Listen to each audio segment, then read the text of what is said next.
Welcome to yet another episode of Women's Spirituality, and today's topic is Uncursing the Dark.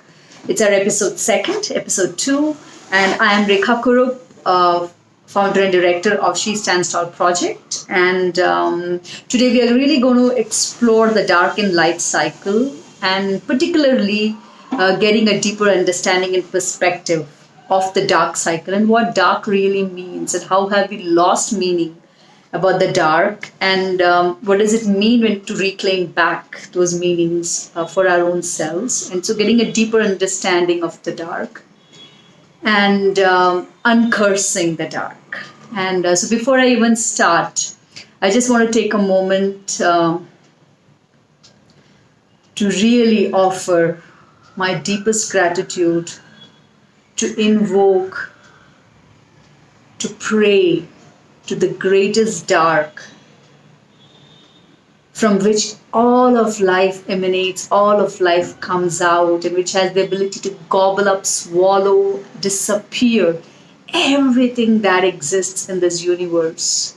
That which is the very beginning and the end of all of that exists in this universe. That great dark which brings the deepest rest, which brings the deepest groundedness, which brings the deepest knowing, which is full of, potent, with infinite potential. All that ever was and all that ever will be is present, is held, is contained in the great darkness, and all that is as well. So that which is bigger than the biggest and the smaller than the smallest, to that great dark, the darkest of the darkest night, I offer my deepest, deepest salutations, homage, bowing down and surrendering to the greatest dark.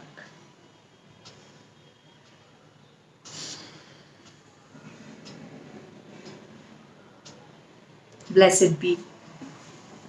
And so even as I say this chant, I remember this one instance, one story of that my Gurudev, His Holiness Sri Sri Ravi Shankar, he once shared with us at a public event, that how even the sun, like in the old Sanskrit, there's a Sanskrit chant which glorifies and praises the deepest dark, the greatest dark. And today we know science has come to black hole, these huge holes that just pop up and swallow everything into it and then just disappear. And how even the sun, the mighty, massive, shining, brightest of brightest light, the sun that is the center of our solar system, that everything moves around the sun. Even the sun is afraid of the greatest dark, and when it sees the dark, it starts escaping, it starts moving away, because it knows that even the greatest dark has the ability to swallow the entire sun and just make it disappear. And so that is the potential of the dark. It's so powerful, so raw, so isness, is present, is there. It's so. And that story stayed in my mind of even the sun being afraid of the dark and like moving away. Oh, don't come near me. Kind of that image stayed in my mind, and that from that time it has deeply intrigued me to really know what is this dark. And all the dark that we hear in the world, is that what this dark is? The dark process, dark experience. That's dark, don't go there. Is that the dark, or what is really the dark? So today I felt that because understanding women's spirituality and going deeper and situating ourselves in this body of the woman, one of the biggest narratives that I had to let go and reclaim, re-inform, is my relationship with the dark. What does the dark really mean to me? So I want to begin by inviting you to think of a time in your life when you have really experienced dark. And I'm not talking about a dark process, literally, like how when we switch off, when the darkness, right? Literally the blackest of the black night. Where have you ever experienced that? And the reason I ask that is that we live in a culture, the so-called developed culture, where really the, we have all forgotten the experience of complete blackout, because we live in a world of such artificial light. We are always on light. We have forgotten to really experience. Can you experience without any light? The deepest darkness. Maybe if you go into inside the forest, where there are no light sources, you could still see. In India, if you go, my memories when I go to Kerala, that's when I connect. When I go to Kerala's, when I stay in homes away from the city, people who have their own homes, and at night when the lights are turned off, literally your eyes might be open and you feel you're staring into darkness. You can't see anything, and unless there is moonlight, you don't even see silhouettes. It's not like your eyes get adjusted to the dark and then you can start seeing things. You don't really see unless either the lights of the stars or there's moonlight outside. You really don't see even silhouettes. So even at night, like maybe at 2 a.m. or 3 a.m., if you wake up, you literally don't see anything. There's this darkness. And I have had the deepest rest, in the sense that when you wake up, you feel your whole body has renewed. You have the deepest cycle, the deepest rest, the deepest process of rebirth, and you feel there's an expansion. So it's so interesting that when I connect dark and that kind of darkness, that dark, really dark, and I connect darkness with depth. Like even if you have to do a painting, any artist who are listening this, that when you have to show depth, you have to intensify the color, right? Even in the face, when you start seeing depth, when you start three-dimensional stuff, it is because when you start giving it depth, when you start making certain points, when you start seeing the light and dark, and the darker places are where there is more depth starts coming. That things are going in, there's more depth. It's going inwards, and to show that you need to darken that place. So dark is connected to depth, and we live in a world. I made a lot of points because I know that I would forget. And we live in a world where we have really forgotten to give ourselves the experience of darkness. Like really pure darkness, as in no light, and just that imbalance causes so many issues in the body. So we'll go to that. But first, I really want to look at, when I say dark, what do I really mean?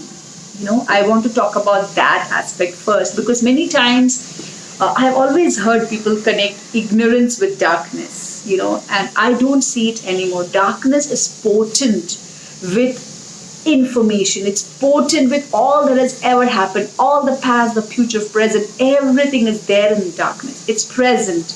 It's all there. Yeah. And so when I say darkness, I'm actually talking about, if I have to associate two words with darkness, I would say slow down, cool down. That aspect of really slowing down and being, that feeling of being home. I don't have to do anything. I don't have to run after my desires. I don't want anything. I'm just here. That's it.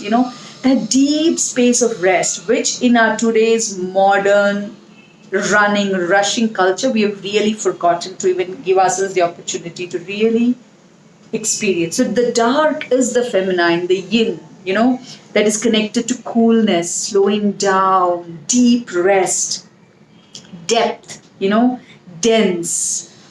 It's also connected to renewal, rebirth, reflection, rejuvenation. All those aspects are connected to the dark, right? Merging and dissolving, completely surrendering to something bigger. It is more about closing. It's not about, it's about closing, going down, going down closer to the earth, going deep inside. That's connected to, anytime you go inside, that is when you have this very powerful experience of the dark. It's about comfort, right? And dark is also connected to the mother. It's that aspect of deep safety, our very beginning feeling of safety, comfort, being cared for, nourished, where you feel like you're fully taken care of. That feeling comes in the deepest dark when you can really give yourselves the experience to rest, And it's also connected to the experience of being inside the womb of the mother, where we are completely in that space of deep, deep rest. And and exactly on the opposite side is light, right? A light is about expansion, seeing, right? It's when the light falls on something, that's when you start seeing there are objects. Like in complete darkness, even as light comes and you start recognizing silhouettes and you start recognizing that there is me in the human consciousness, I'm saying, and there is the other. So light gives us the ability to also separate out, also to see the different things that exist. Light is also connected to the ego. The light is also connected to desire, wanting to do something, accomplish, picking up pace, the fire, the passion of the magician, which comes in and wants to go out there, do something, pick up pace, create huge accomplishments, and just go and keep on going. It's connected to rational thought. It's about creating boundaries, holding your ground, being able to speak your truth. Like everything of being in this form, yeah. It's about towards moving towards opening and rising. It's about rising, and the darkness is about going down deep under depth. So you rise and you expand, right? So if you, and it's about life. Like if dark is about death, light is about life, yeah. And if you look at a seed, a seed has the entire tree is in the seed, right? The entire plant and the fruits and all that needs to come is in the seed. Now when you plant the seed underground on the earth, if you do it on new moon, which is the darkest night, it's more closer to the new moon, there is more chance of the seed sprouting faster. And even as it sprouts, the first thing that happens is the roots go down. The roots come out and they have to go down and establish themselves. And once the roots have established, few roots have come, they've gone down, and that's when the shoot on top finds the courage. Once it has been established, it knows that, yeah, I have strong grounding, strong footing now. That's when the shoot has to break free, break the shell, the very coating. It still has to fight, break free of that, and then start moving up towards light. It needs to rise. And as it rises, the roots down keep on spreading, keep on increasing. So there is a spread that's happening equally. There's an equal root spreading. There is a spread happening up above the ground. So the bigger the tree, the bigger the root coverage underground is. And we know this. And there's a video that is an animation that is floating around which really shows this. And it is so visual that this balance that happens of the more deeper we go, the more grounded and the more strong, rested strength we have to stand, the more we are able to grow tall. It's just like standing tall. You can only stand tall if you have very deep roots. And why is this conversation so important? It is so important because we have become a very uprooted culture in today's world. People are moving around. We leave homes. We have been forced to leave homes. There has been so much colonization that has happened for cultures around the world. And even the colonizers have had to move. The oppressors themselves have been uprooted and they're on different lands. So there's so much of uprootedness that has happened. Even if you're on the same land, because others have come in and have influenced, we have again got disconnected from our own land, our own roots. And just like a tree, we live in this modern, patriarchal, materialistic culture. Majority of the population on this planet is dismembered. We do not have strong roots.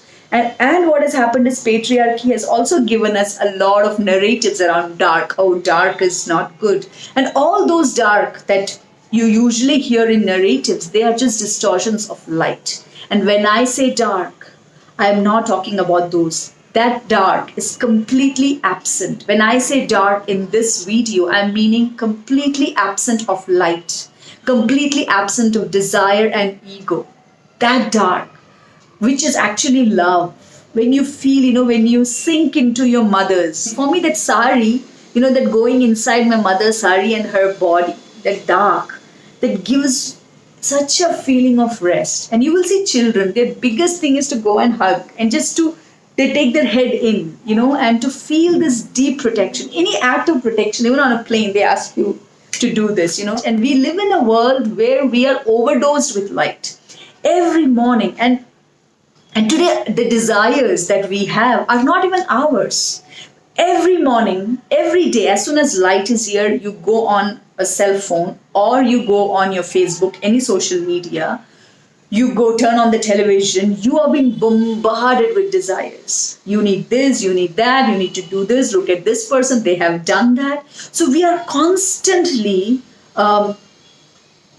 pulled into desires in all of us. You want to prove, you want to do something, you want this, so I need more money, or I need more money. So we are constantly in this thing, and this desire is not even coming from our own space of deep rest and deep knowing and deep purpose. Most of our desires are so mundane. We're just moving. Even if it's a great cause, I'm not talking about going and doing great things, or even those desires, are they really coming from a space of deep spirit, space of deep rest? Do we give ourselves the opportunity to just let go and sleep and, just surrender? Just, if you've seen children, how they sleep, their arms are spread out and they're just gone. That ability to completely let go and sink like a turtle or a tortoise completely inside ourselves.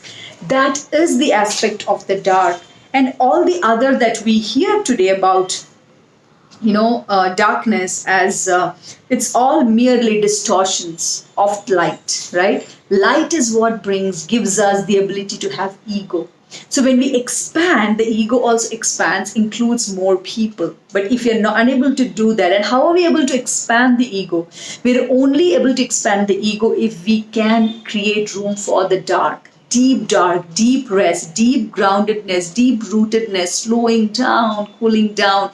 If we can create room for that, then we can expand. And as our light expands, our vision expands, our perception expands, we're able to see more.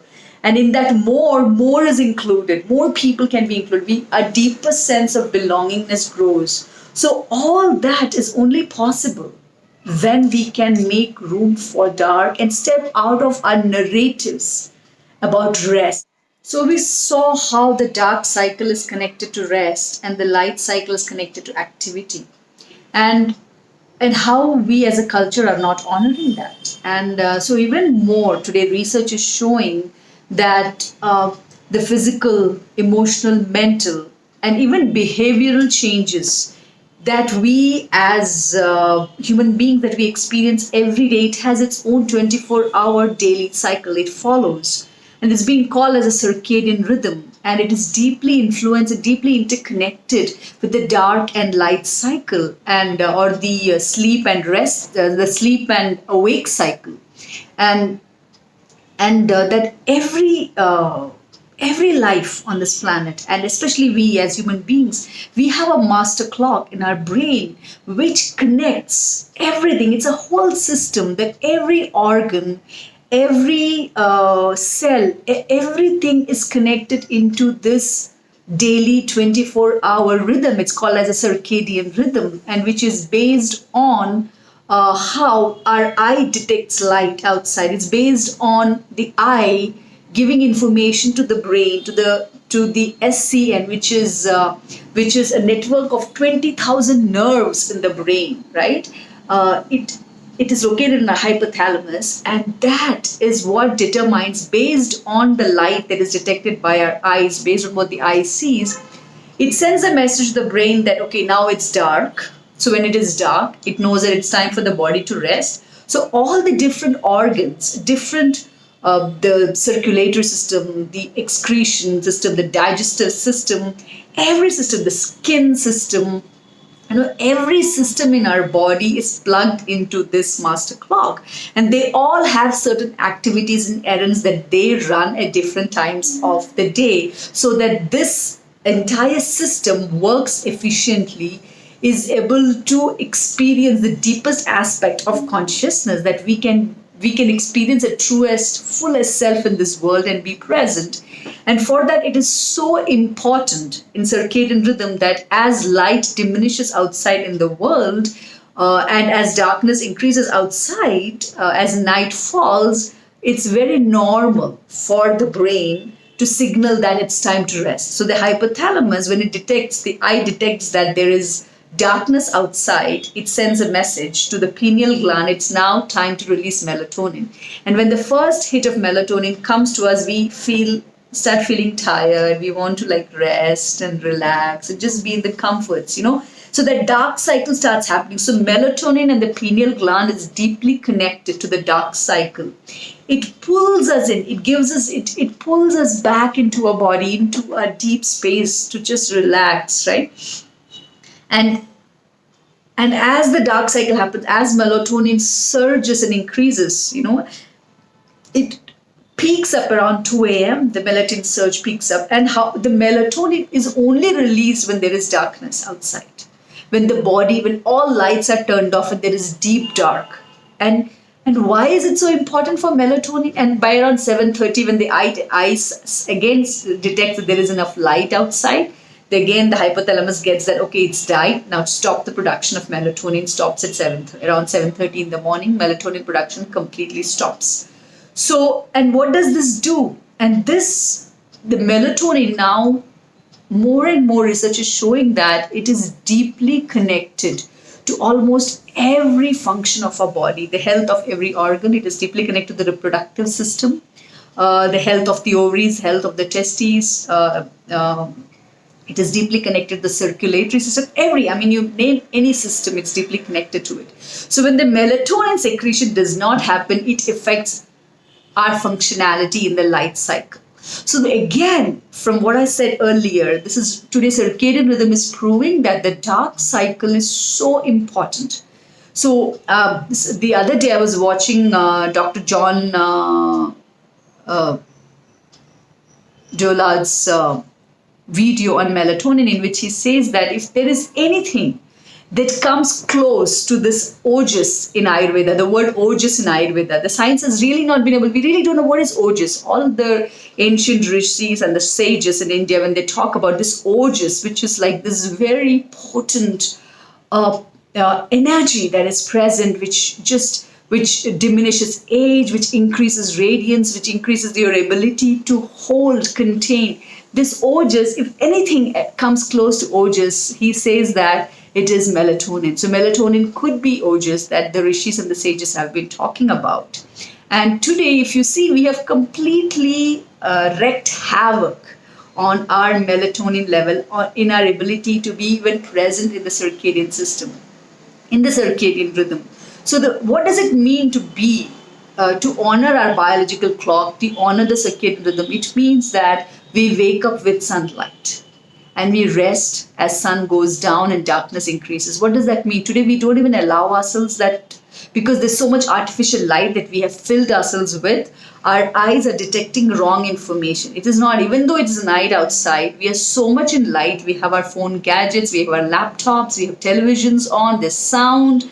So there is no way that those receptors are telling our hypothalamus is not able to detect. The eye is not detecting that there is night. So there is this whole mess up. So even though we are not traveling, we are still in jet lag. Most of us are in jet lag because we are not honoring the cycle of that land. We are not naturally honoring. We are not honoring the natural cycle of the sun and the earth and the moon, that's happening, which every other living being, which is not forced to be in a city environment, is actually adhering to. Even if they are, cats, if you have pets at home, you will see that by the time it's evening, especially cats, they are I can't say so much about dogs because they get so influenced by human beings, but cats, they are very clear about their time. So when it is evening, you can start seeing your cat disappear into its world to get its rest. It will find those dark corners and it will find its rest and it will start its process, right? So these dark and light cycles are so important. So how do you create that space in your life to honor the dark and light rhythm? Get more tuned. That is why when we are so busy in our city life, we are not eating on time, we are not eating with nature, we are not eating with light outside or the sun. We are neither honoring the sun nor are we honoring the moon cycle. So we are completely messed up from our natural cycles and we crave for vacation. And usually our vacation, when if at all we choose going to a forest or going away from the city, we want that. We want no lights, we don't want sound. And even those few days that we are there in nature, we feel this deep rest. And that's again because the more those gadgets and things are away, you'll find that automatically your body immediately starts aligning with the day and night cycle, the dark and light cycle, right? The sleep and awake cycle. And today, it's research is showing that most of the issues that we as the human culture of modern day is facing with depression, deep mental emotional stresses and instability, imbalance, high blood pressure fluctuations, and especially in women, menstrual irregularities, deep menstrual pain, inability to ovulate, inability to conceive. All these issues are very much connected to the dark and light cycles, our inability to fall with the dark and light cycle. So even if you work on a night shift, instead of using artificial light to simulate, night in the day, how can you create that space? Can you really turn off all lights and create more darkness? Natural darkness, put dark curtains and really create the space for you to sleep. So what is that needed? Your body is very intelligent, so it will switch accordingly. And eating when the sun is peak outside, when the fire, because everything inside is just a mirror of the outside and everything outside is a mirror of the inside. In the old Sanskrit, there's a shloka that how is the microcosm, that is how the macrocosm is, and as the macrocosm is the microcosm. So there is this mirroring that's constantly there. So what we see outside, if it has to shift, we need to shift what is happening inside. And how do you make room to do that? Can you honor the circadian rhythm? So this is where, if you see, I have the cycle right behind me, the dark and light cycle, the death and light cycle. Is it possible for us to start making few shifts in our life? How do I wake up with sunlight? Even without an alarm, can I wake up with sunlight? And can I go to sleep as the sun goes down and start unwinding down? So how do you really inspire your pineal gland to secrete more melatonin at night? Between 6 to 8, start slowly winding down, sit with family, have a family meal, talk, share about your whole day. Just that space. We spoke about the dark, but that feeling of connectedness and belongingness, evening 6 to 8 time, if we can bring that into our lives, the pineal gland really secretes melatonin by 9, and it will really give you this ability to go into deep space of rest. And it's also very healing for our system. And then you can have a warm shower before going to bed if it's difficult for you to fall asleep.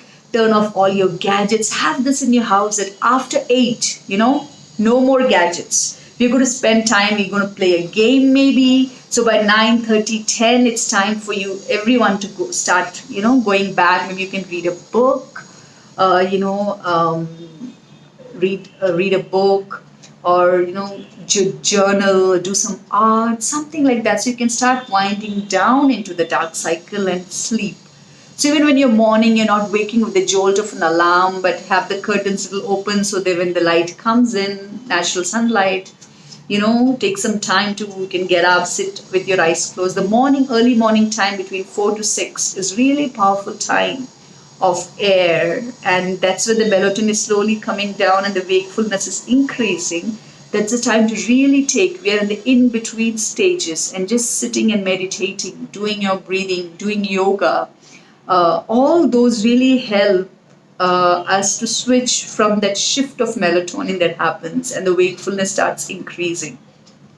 So see how you can mirror nature, how you can walk hand in hand in nature, and that's completely. Sometimes you might have to make radical shifts in your life to align with the natural cycle of the Earth, of the solar system, of being on this planet Earth with the sun, with the moon. And as you start doing that, see how it shifts your groundedness and your ability to expand. You need both. The more grounded you are, the more you can expand, the more room you can make for the dark, going in deep within, deep rest, slowing down.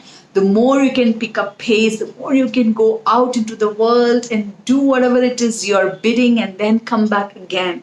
So every day honoring life and dark cycle, and light and dark and life and death cycle, and dying every night, surrendering, letting it all go, and again being reborn. It's a new day, it's a new morning, and let new things unfold in your life. So I hope that this gives you a deeper understanding of the dark and light cycle. So I'm going to call this our part one, because the light and dark conversation is such a huge conversation. So I might do a video sometime later, a part two on the light and dark cycle. But our next video is going to be on menstruation. And because the dark and light cycle, this whole is on a women's spirituality series. Two glands, like I spoke about, the pineal gland is connected to the dark cycle, and it is also connected to the bleeding of a woman, the menstruation of the woman, and the pituitary gland is connected to the ovulation. So the pituitary is connected to ovulation, pineal is connected to bleeding. And so these two glands are the most powerful. They are connected to the other world. They are connected to this very deep experience of consciousness. They're connected to truth beyond the changing, the unchanging deep truth, which is beyond actually the dark and the light as well. It contains all of that. And if any way you can go through it, I feel is through the dark. And you can transcend, you drop all your fears, and then you give yourself the permission. So the next video is going to be on the spirituality of menstruation, and today's was about uncursing the dark. And I hope that in your own lives you're able to see the dark in more ways than before. And I would encourage you to find new meanings around the dark and the sacredness of the dark, and in every aspect of your life. See, what does slowing down really mean for you? What does melting mean? As you grow, can you make room for the opposite? Can you bring that balance of, expanding this way, going up and going down? So interesting. It's like the Bharatanatyam mudra, going down, going up. Both have to happen. And so that's why this video is, and this is the foundation of everything else in this world. And we will see how life cycles, how seasonal cycles, how moon cycles, everyday lives, life event cycles, everything is connected to this cycle. So it allows us, it gives us the ability to live with open fists and not to hold on anything tight, because it is going to slip off your hands, because that's the truth. That's the nature of nature. That's the nature of life. Nothing stays forever. Everything is always changing. And that is the wisdom that comes when you're really able to sink into the dark cycle. So I wish you all the ability to sink into your dark cycle. And I hope you create enough room for rest in your life. Slow down, slow down, slow down. That's my biggest message to you. Make room for slowing down. Blessed.